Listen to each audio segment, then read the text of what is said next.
Yeah, good morning, everybody, or good afternoon, wherever you happen to be. I'm here just outside of Boston, in Massachusetts. So good morning. Good to see everybody, or be able to have this opportunity to present. Yeah, I'm going to talk about more graphene battery stuff. That's great. I'm going to talk to you today about conformal encapsulation of cathode active materials with graphene for lithium-ion batteries. Before I start doing that, just give you a little bit of an overview of the company a bit more broadly. Started in the lab, Professor Mark Hersham in conjunction with Professor Thackeray at Argonne National Lab back in 2017, 2018, really focused on the reduction of manganese dissolution in LMO based cathode active materials. Spun out of the lab with co-founder Damien Despinois in 2020. With publishment of some sort of seminal papers, and that sort of brings us to today. We're a half dozen people headquartered in Chicago. I'm the CEO. I run the company, and we are making material in the lab, sampling it to customers, and looking forward to more commercial progress over the next 18 to 24 months. Supported by a great ecosystem of investors and partners and non-dilutive funding. The team's fantastic. That's not really why you're here. Let's talk about the tech. So what does Volexion do? We do two things.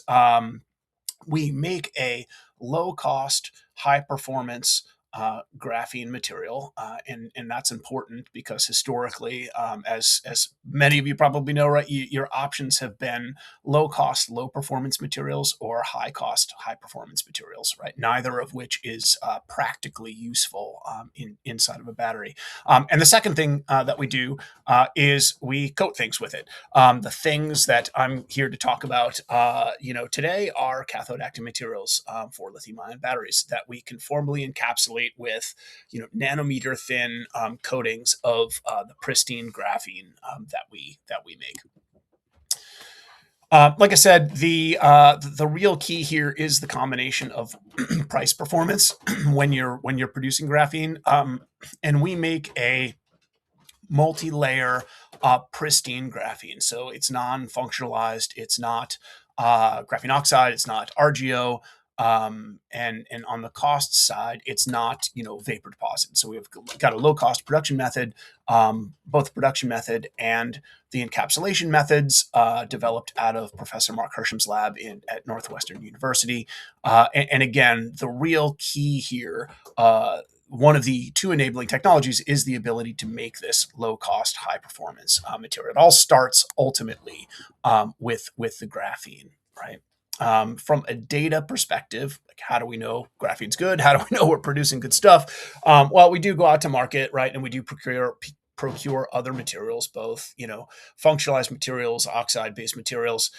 We can make sheets out of them, right? We test them for conductivity, which is going to be a good proxy for how they're going to perform inside of a battery, in particular as a cathode encapsulant, right? And what we see is exceptionally high conductivity with the graphene materials that we make. So foundationally, starts with good graphene.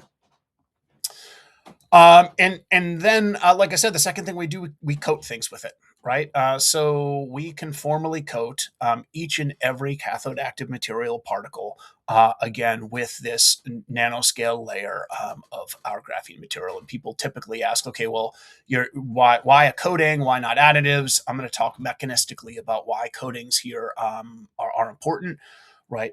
Ultimately, batteries are all about interface management, right? Batteries are nothing more than a bunch of materials touching each other that don't like touching each other, right? So you have real opportunity to manage those interfaces, and graphene's a fantastic interfacial modifier, right?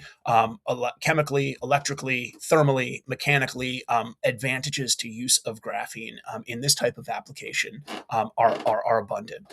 So people ask, okay, well, how do you actually really do a conformal coating, right? Is it really pinhole free? ultimately we think yes. Does it matter? Not really. We use tools like Raman spectroscopy to look at the surface of individual particles, which shows nice uniform distribution of graphene